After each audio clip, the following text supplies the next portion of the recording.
including social media in accordance with the ICI live streaming guidelines? With regards to that, sir, I'd like to defer to my counsel.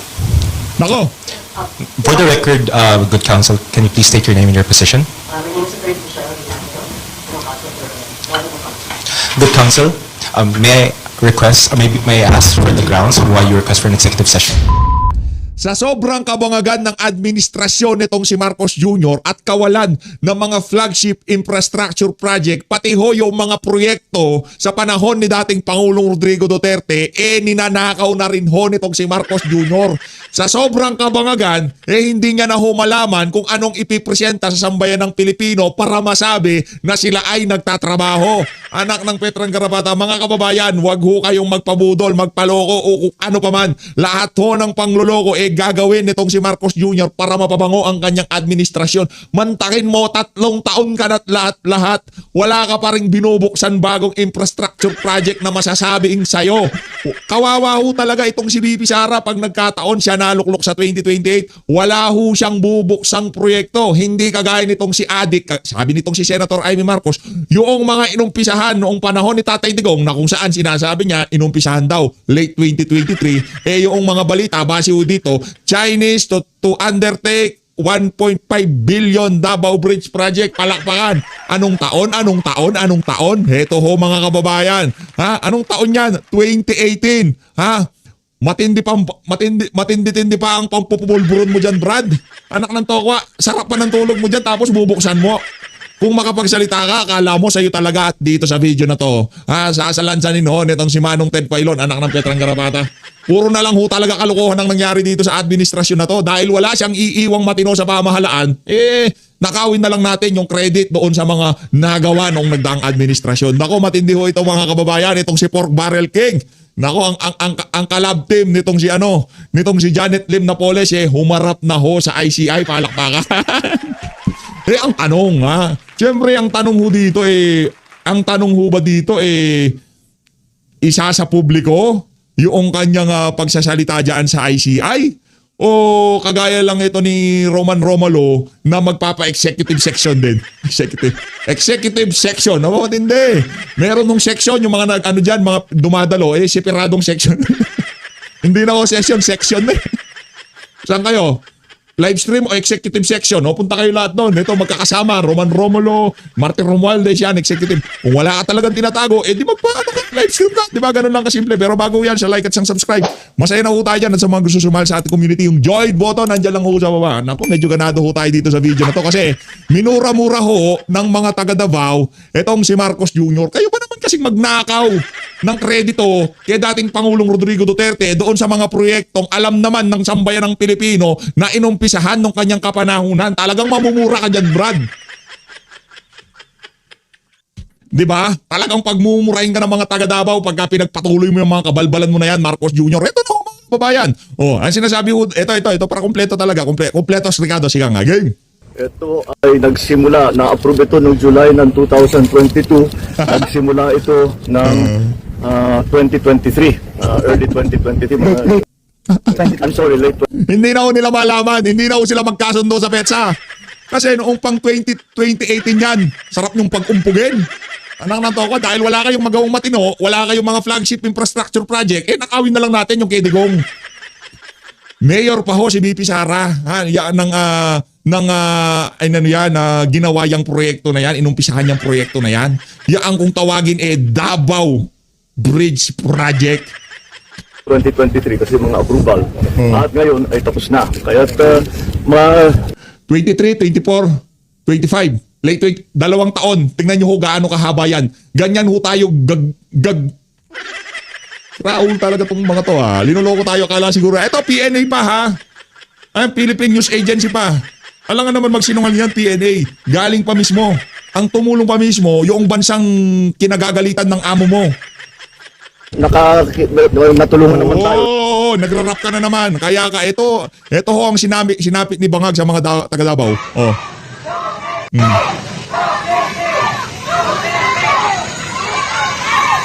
Adik. Nakakatawa. Sabi siguro, ano yan, papasinayaan yan, bubuksan mo yung Davao Bridge. Puta ko dyan. Anak ng tao ka, nagpunta itong si Bangag. Tingnan mo na pala niya. Akala siguro niya makakapagpapogi siya sa mga taga Davao. Ayun, pinaulanan siya ng mura. Adik.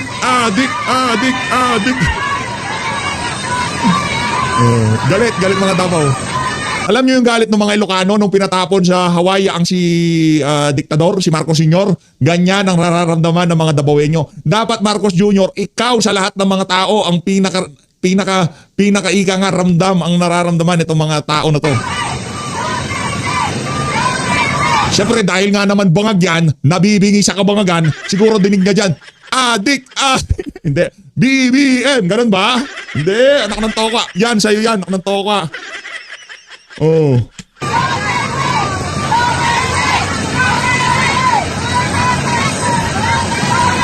Sa sobrang kaadikan no? Sa sobrang kaadikan, dinig niya doon sa mga kataga Duterte, BBM, anak ng toka, adik talaga, pambira, ibang klase talaga tong si Marcos Jr. Oh. O, di ba? Oh. Adik. Coca-Cola. Ayun na. Wala kang bitaw dyan, Brad. Di ka tatago sa mga taga Davao. Ngayon, ang ginawa nitong si Unggoy para makapagbida-bida. Binuksan niya yung inumpisahan noong 2018.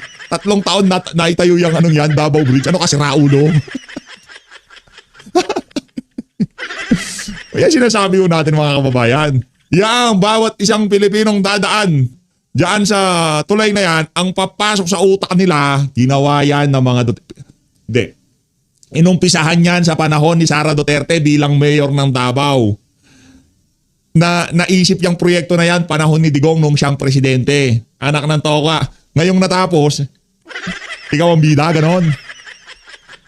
Sa bawat isang Pilipinong dadaan sa tulay na yan, tandaan nyo ho mga kababayan, yung pera na yan galing sa sambay ng Pilipino, pero merong galing at dedikasyon at pagmamahal sa bayan ng mga Duterte ang naging dahilan kung bakit naisa katuparan yan. Yan yung tandaan nyo. Huwag ho kayong magpadala sa mga kabangagan ng mga taga Malacanang. Anak na to ka. Ayaw ko lang gawa ng reaction video to eh. Kasi alam ng ating mga kababayan, matagal na hong naumpisahan yan. Baka yung mga taga riyan, nung narinig nila tong mga kasinungalingan ni Bangag dito, baka sa TV pa lang pinagmumura na yan. PH, parang ganado ka ata ngayon. Siyempre, sino ba mong di gaganahan, di ba? Kayo ba namang talagang makita nyong sinabon ng mura tong si Marcos Jr. ng mga taga Davao, talagang gaganahan ka dyan. Yun ho talaga, yung gusto ko kasi yung mga kababayan natin sa Davao, mailabas nila sa looboy nila eh. Yung tipong gigil ba kayo? Magsalita kayo. Galit ba kayo? Banatan nyo. Ha? Sawa na ba kayo? Umurahin nyo. Anak ng toka. Valid. Tandaan nyo mga kababayan, kung ano man ang sasabihin ng mga taga Davao, galit, puot, pagkamunhi, lahat ho yan, valid ho na nararamdaman ho nila yan dahil yung leader na nagpakita sa kanila kung paano mamuno ng walang kakurakutan at talagang napaunlan niya, nagpunta ho tayo dyan. Nanggaling ho tayo dyan. Kahit sinong tanongin nyo dyan, mahal nila itong si dating Pangulong Rodrigo Duterte. Mapa tricycle driver, mapa vendor, mapa taxi driver, mapa jeepney driver. Pinagtatanong ho natin mga kababayan, alam nyo ano yung iisang bungad nila pagka nababanggit ang pangalan ni Duterte? Nung hindi pa si Duterte ang presidente, dati meron dito salvage dyan. Di ka makakadaan dito kasi hold uping ka. Dyan tinatapon yung mga bangkayo. Ganon ang maririnig nyo. O anong nangyari sir nung naging si Duterte na? Ay hindi ka na pwedeng magloko-loko dito. At saka yung mga tao dito, mga disiplinado. Kami mismo, pag nakakita kami ng kalokohan, inaayos namin. Hindi na kailangan ng mga pulis-pulis. Hindi, kami mismo talagang sisitahin namin yan kasi gusto namin maayos na Davao. Ganon ho sila, yung mentalidad nila. Kasi dito kasi ang problema dito sa Luzon, kailangan pa ng pulis, barangay tanod, barangay captain, lahat ng otoridad para maisaayos kaguluhan. Sa Davao ho, meron hong inisyatibo ang bawat isang mamamayan nila doon para gawing safe, gawing malinis yung kanilang mga lugar doon. Napakalayo ho. Hindi na ho kailangan. Yung kunyari nakakita sila ng hold-upper, nakahuli ho sila ng snatcher, wala na. Tapos na usapan. Hindi yun utos ni Duterte. Yun ang mga gusto ng mga tao doon. Gusto nilang maging peaceful ang kanilang mga lugar. O eto na, wag na. Sa mga susunod na video ko na lang ibibida sa inyo kung ano yung mga nabalitaan natin sa Davao. Marami.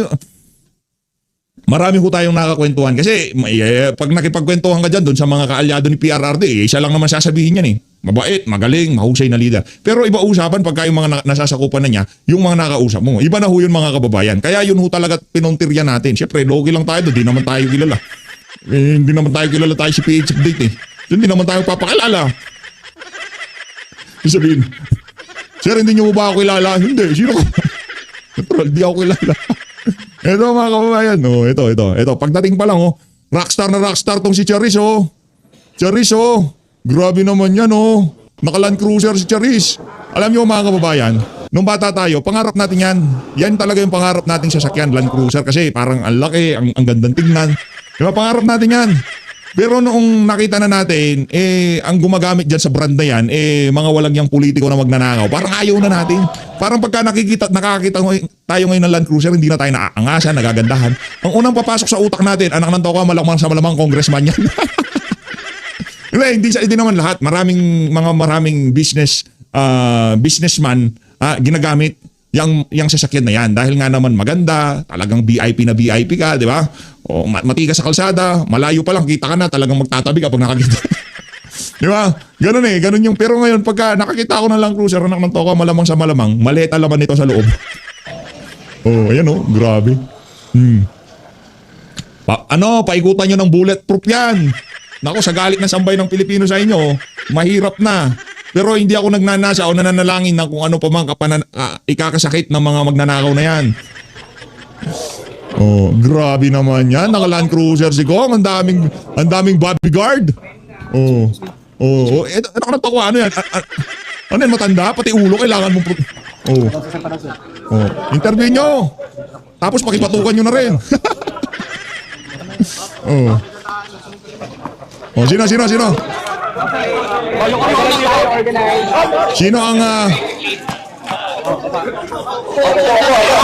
sino ang nasisibak kay Charis? Sibakin na yan. Isa. Thank you. May hinang kalaban. Isa lang. Thank you, everyone. Good Sorry. afternoon. First of all, I would just like to say, I came here on a voluntary basis so I could... Kung naman voluntary basis. Yan na nga pa. Parang ano yan? Parang mahiya naman kayo, di ba? Yan ang playbook ng mga siraulo. Mahiya naman kayo, Ako, nagbulgar niyan. Ngayon, ang excuse nitong si Ogag, personal ako nagpunta dyan. Palakpakan ng mga siraulo. could help the ICI with their investigation. Yan, ang tawag natin dyan, mahiya naman kayo playbook. Ay, ang ginagawa na yun ni Sandra, mahiya naman kayo playbook. I was not served a subpoena. I am not subject to any Mahiya naman kayo, investigation. playbook. However, I am willing to give and tell the ICI anything that I might know that will further the investigation. Now, I will not be taking questions for now, but Anak ng tokwa, hindi ka pa lumayo sa karera mo bilang politiko, nabubulok ka na. Langya ka. Hindi ka pa tumanda sa pagiging politiko. Ang layo ng agwat namin ng edad ng bata na yan. Ang dami mo pang hindi naranasan sa buhay. Una sa lahat, maghirap. Hindi mo pa naranasan yun, Brad. Hindi mo pa naranasan yun. Pabulok ka na sa pagiging politiko. Hindi ka pa namayagpag. Wala ka pa sa tugatog ng profesyon ng pagiging politiko magnanakaw. Nabubulok ka na. Paano? Yung mga nakapaligid sa'yo, mga bangag. Balita ko, pati daw ikaw, di umano, nagpupulburon ka din. Ngayon, pagka nasobrahan ka, tumaas ang blood sugar mo. Pulburon, sugar yan Dinadala ka daw di umano sa helicopter doon sa St. Luke's, di umano. Totoo ba yun, Sandro? Pagka medyo na-overdose ka sa pulburon? Pagka tumataas ang blood sugar mo, ito kwento-kwento lang sa social media, nababasa-basa lang natin, di umano. Dinadala ka daw via chopper dyan sa St. Luke's, tapos doon ka daw pinapababa yung iyong sugar content sa katawan. Hinay-hinay ka, Charis, ha? By the way, meron kang kamukha. Si Bongdasa, kamukha mo. PH! Ako na to, ala na, PH! Ayoko na! Mamay na! you have my word that after my testimony and after the hearing, I will be facing the video. Teka lang, yan, okay. Wala kaming pakialam sa word ng mga siraulo. Yung mga magnanakaw, wala kaming pakialam sa word nyo. Kami, kung ano makita at marinig namin, yun ang babakbakan namin. O, pakinggan nun natin. Tingnan nun natin kung gaano kagaling ang ICI. ICI! Oh, pasok! State your name, address, and other personal circumstances. My name is Ferdinand Alexander Araneta Marcos, address Ayan. 41 Nara Street, South Forbes. Uy! And Alam ko yung address na yan! Diyan daw di umano dinideliver ni Saldico. Yung mga mali-malit ang pera. Di ba? Nara Forbes Park? Hindi ko alam kung yun yung exact address, pero yun naririnig natin eh. Forbes Park, Nara Street. Anak ng toka. Yung street nyo, sintibay ng mukha nyo. Nara. And I'm currently the first district representative of Ilocos Norte. Witness now is under oath and ready to testify, Your Honors. Last mo na yun, Brad. Last mo na yun. Yun na yung una, huli mong pagiging congressman dyan sa Ilocos. Balita ko, pati mga Ilocano, pinagmumura ka na eh. Sa mga falsifikadong flood control project ng mga diskaya dyan sa lugar mo. Galit na daw yung mga Ilocano sa inyo. Hoy! Witness may now put down their hand. Sir, the commission notes that you have sworn to tell the truth, the whole truth, and nothing but the truth in this proceeding. Nakakatawa yung ICI, no? Nagpapa-sworn sila. Di ba? Nagpapa-oath silang ganyan. Pero wala naman silang kapangyarihan. Kahit sinungaling sa kanila, yung mga mag-oath, wala silang magagawa. Ano mga siraulo lang. Mag-oath ka. Mag-oath ka. Oath, ha? Oath. Sabi ka, totoo. Lahat ng totoo at pawang katotohanan lamang. Yes, Your Honor. Pag-upo. Di po ako nagnakaw. Bakit? Pagka magsinungaling ka, iko-contempt ka nila. Wala silang ganoon. Wala, perjury? Anong perjury? Ano ba yung, ano bang pinanghahawakan ng ICI na yan para kasuhan ka ng perjury o kung ano pa man? Di ba? Wala nga atang minutes yan eh. Pagka naging closed door na yan, wala nang sulat-sulat ata. Kasi kung merong minutes yan, ba't di pa ilabas yung pinag-usapan nung panahon nitong si Martin Romualdez? Naku, nakaka 19 minutes na tayo. Wala pa tayo kay Manong Ted. Palak pa. Napasarap na naman, napasarap. And therefore, Ito kasi si Charis, pag nakikita ko tong si Charis, maraming nanggigigil dyan ngayong mga panahon na to. Nakananto ka? Ha, Brad? Ayusin mo buhay mo. Sinasabi ko sa'yo, sa bagay kahit anong ayos mo pa, kung bangag ka talaga sa pulburonic, walang mangyayari sa buhay mo. Buti pa, pagkatapos ng termino ng tatay mo, huwag kayong maalis ng Pilipinas, dyan lang kayo. Di namin kayo papatapon ulit sa Hawaii, dyan lang kayo. Please, huwag kayong aalis. Ha, dyan lang kayo. Sa bawat minuto at segundo, pagkatapos ng termino ng ama mong adik base sa kanyang kapatid, huwag kayong aalis. Kailangan namin kayo sa Pilipinas. Kayo ng inyong ina, ang inyong ama, at yung mga tito at lahat ng kasabwat at kasapakat nyo sa pagnanakaw na to. Mapamilitary o kung ano pa man, wala kaming pakialam. Sasalansanin namin kayo lahat, mga walang nga kayo. Para dun sa mga nasa military na tumanggap ng pera, kaya hindi pumipiyok ngayong mga panahon na to kahit saan damukal ng kagaguhan dito sa bansa na to. Mga walang nga kayo din. Sasama namin kayo. Anong military? Bakit ayaw nyong maging presidente si Sara Duterte? Bakit? Pati kayo tatablahin niya, ganon? Sa mga taga-military. Ang dami kong nabalitaan, mga walang niya kayo. Karamihan pala ng mga high ranking yun nakatanggap na. Kaya ayaw pumiyok, ayaw umalis sa administrasyon at ayaw nila kay Sara Duterte dahil pagka si Sara Duterte naging presidente, anak ng toka, sasalansanin niya pati AFP, PNP, lahat ng tumanggap ng pera dito kay Marcos Jr. Talagang may kalalagyan kayo, mga walang niya kayo. Kaya pala ayaw niyong pumiyok ha. Kaya pala talagang alangan na alangan kayo na mapalitan tong si Marcos Jr. Kasi tumanggap na rin kayo. please note that this hearing will be recorded both on audio and video. By proceeding, you understand that anything and everything that you say here can and could be used as evidence by this commission in the pursuit of its Ang tanong, suminghot ka na ba dyan ng pulburon? functions under executive order. Tandaan nyo yung mga nasa military na tumanggap ng pera dito sa administrasyon na to. Di ko linalahat. Yung mga nasa mababang rango gusto na nilang maging presidente si BP Sara. Pero yung mga nasa taas na tumanggap ng pera, kung hindi ka tumanggap ng pera, huwag ka masaktan. Ganun lang kasimple yan. Di ba? Ngayon kung ikaw galit na galit sa mga sinasabi ko, may kalalagyan ka sa susunod na administrasyon, anak ng toka, maglilingkod sa bayan, puprotekta ng saligang batas, puprotekta ng taong bayan. Anong ginawa mo? Kumuha ka ng pera galing sa Malacanang, si Raulo. Kaya pala hindi pumipiyok tong mga walang yang to.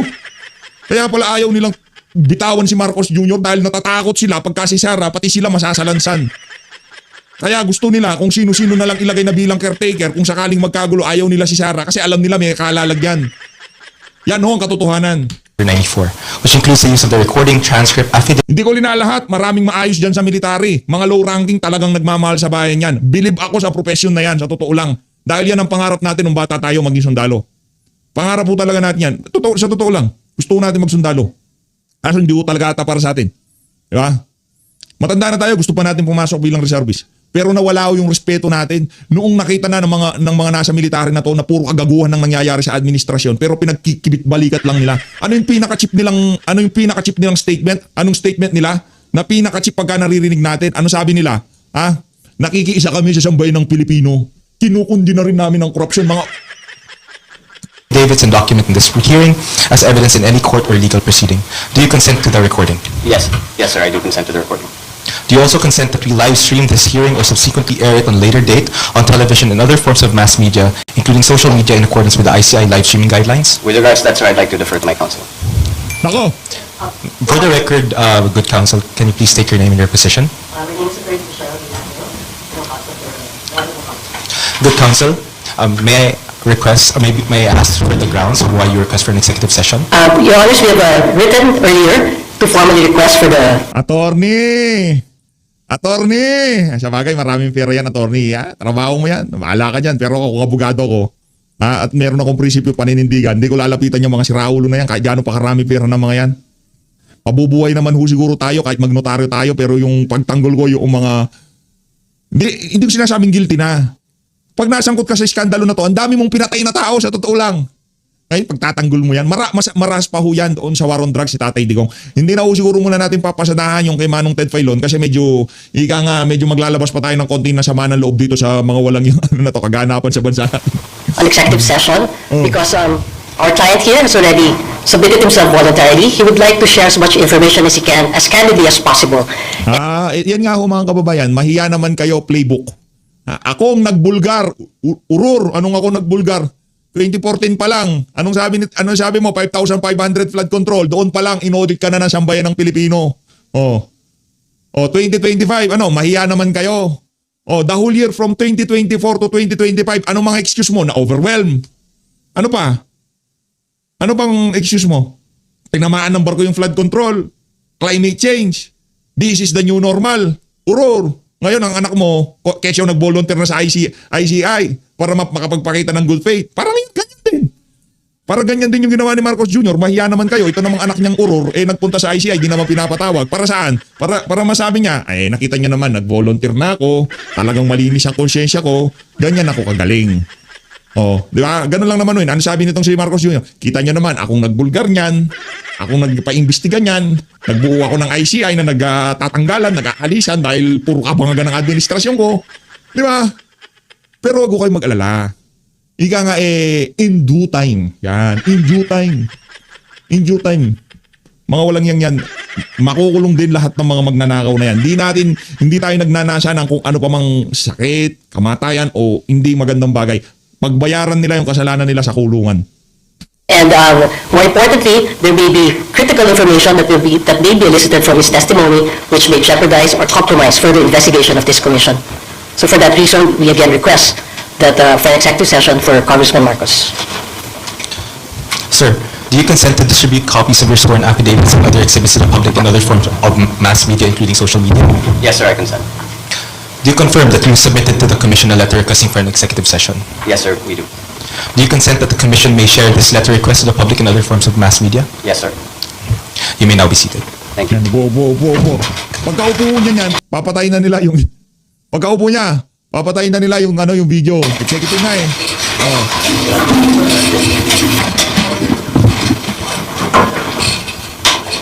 With consultation with the Commission. Anong tatanong nitong si itong dating Associate Justice? Kumusta na daddy mo? Kumusta gamitan sa Malacanang? Kumusta almusal niya? Nakakakain ba siya ng maayos? Nakakasinghot ba siya ng maayos? Yun lang naman tatanong dyan Kaya nag-executive session sila. Pag sarado ng pinto, anong inalmusal mo anak? Kumusta mami mo? Presyo ng sibuyas parang paldo na naman siya. Yung asukal mahal na naman. Kumusta? Yan lang ang gagawin nila dyan. Magkukumustahan lang. Ano pa ba? Yung bigas. Talagang ika nga mering-meri ang Christmas ng nanay mo. Yung tito mong si Martin Araneta. Di ba? Yung mga pangalan nakakaladkad Ang ganda ng Pasko nila ngayon. Kumusta sila? Padala nyo naman kami ng pampasko dito. Palakpakan! Anong sabi ko? We grant your request, so we will adjourn the session.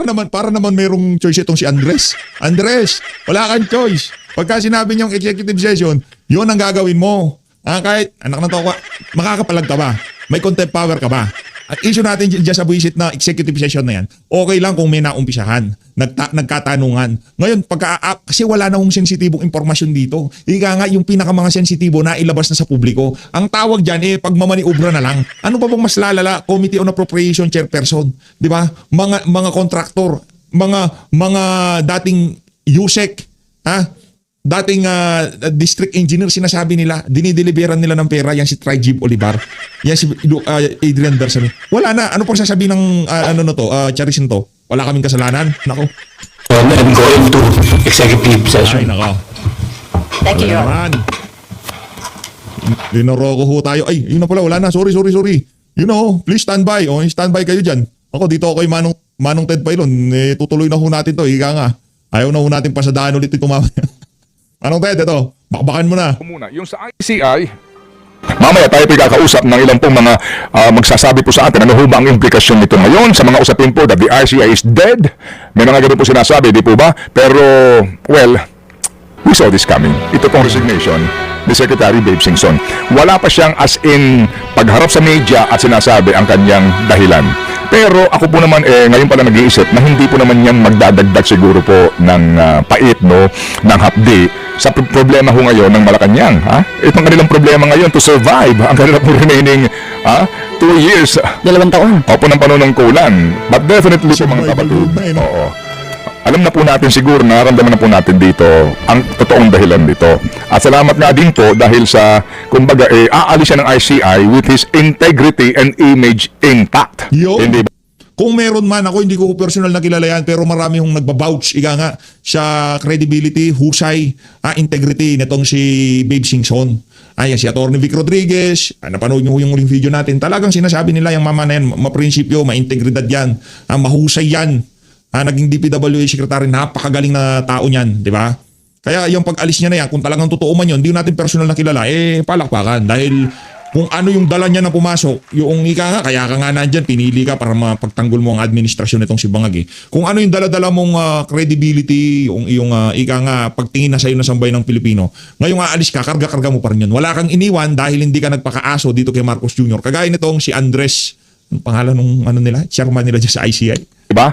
Kasi mahirap yung, mahirap yung galing ka sa pribadong sektor, ganda ng buhay mo, nananahimik ka, and ikaw pumayag para sa bayan, and then pagkatapos ang nangyari, nagkaroon pa ng, ng mantsa. Oo, ang iyong pinangalagaan na integridad. So Secretary Babes, maligayang bati po sa inyo, sa inyong desisyon po na ito. Ikaw, ano ba ang naiisip mo nung unang mabalitaan mo na confirmed na nag-resign na nga si Sec Babes? Hindi ako nagulat kasi among the commissioners itong Independent Infrastructure for Commission, para sa akin lang ito, sariling opinion ko, siya yung may Infrastructure for Commission? Independent Nagkalabos. Commission for Infrastructure or ICI. Para lang sa akin ito, kasi yung iba pwedeng hindi ganun ang tingin nila. For me, siya yung may yung kredibilidad pagdating sa mga commissioners, hindi natin matatawaran yan. In fairness, hindi natin kilala yan, pero lahat ng naririnig natin yan ang sinasabi. Siguro meron ho talagang bitaw itong si former DPWH Babes Romualdez. Kung ano pa man at ano yan, palakpakan ho natin. Ay, mali yan. Yan. So para sa kanila, sa kanilang tatlo, para sa akin, na nandun siya, medyo aasa ako na magiging patas yung magiging investigasyon. Pero ngayon, nawala na siya. Nung nandun nga siya, nag-iisip na tayo na wala ng fairness, na meron ng mga itinatago. What more pa ngayon, nawala na, itong si dating DPWH Secretary Babes Singson. Di naman natin sinasabi na yung mga naiwan doon ay hindi patas o hindi aayusin yung kanilang pag-iimbestiga. Pero hindi ito ang unang beses na may nag-resign. Naalala niyo po ba? Si Mayor Benji Magalong. Hindi po ba nag-resign din siya? Pero nagkaroon ng problema noon sa kanya sa Malacanang. Dahil naalala niyo yung sinabi niya na, I struck a nerve. So napapaisip tuloy ako ngayon. Talaga bang stress at yung edad ang dahilan kung bakit nag-resign itong si Babe Singson katulad ng sinasabi ng ICI? O naman baka kapareho ng punto ni Benji Magalong. Baka naman meron siyang mga malalaking isda na gustong maisama sa mga makakasuhan at iimbestigahan. Pero may pumipigil.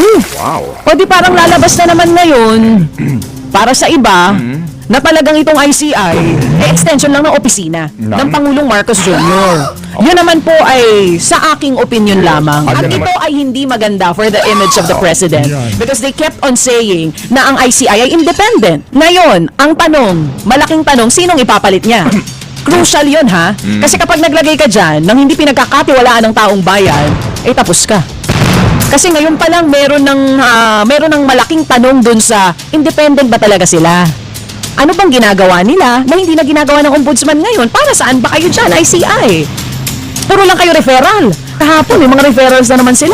Sige po, At yan po naman po sabi nga, ginagalang natin ang lahat ng mga opinyon tungkol po dito sa ICI na ito. Ang ating lamang po sa ngayon, ano po, mga kapatid, ay ang pagiging matalino opo sa mga balitang ito at kayo-kayo na ho mismo din ay mag-isip, no? So bago natin to iwan tong ICI na ito, mabilis lang po ha mga kapatid. Sa sinasabi po ni Chacha na may referral ho na naman sila kahapon. Kasi nga may something talaga dito sa ICI na ito. Pansinin po ninyo ha, ito ho naman maaari nyo hong i-research na mabilis at madali. Kahapon nagrekomendo sila ng kaso plunder, di ba? Tama, laban kay former Senator Bong Revilla. Fine. Pero ano basis nila? Ano ang hawak nilang ebidensya? Opo, ang sabi nga po sa kampo ni Bong Revilla, hindi nyo kami inimbitahan Gusto namin humarap dyan Tama? Yes. Ngayon, sa laman ng balita, kasi hindi pa available mismo yung referral mo, yung kaakibat itong dokumento, sa affidavit na naman ni Roberto Bernardo. Doon ang pinanggagalingan. So kung doon ka nagbabase, ilan doon? Okay? Ang mga idinadawit. Parang alam na natin kung saan na naman tatakbo dyan. Papunta naman kay Trijeb Olivar at dito kay Adrian Bersame. Bernardo na meron siyang personal knowledge. Hindi ba? So bakit si Revilla lang? Bakit yung iba hindi? Di po ba kung ang pagbabasihan mo ay the same document and the same statement delivered in the Senate Blue Ribbon Committee? So there's something na para ba't lumalabas dito na parang clearinghouse kayo. Diba para kayong nilikha, hindi talaga para mag-imbestiga ng malaliman, kung hindi, to influence the narrative. To be able to feed the public ng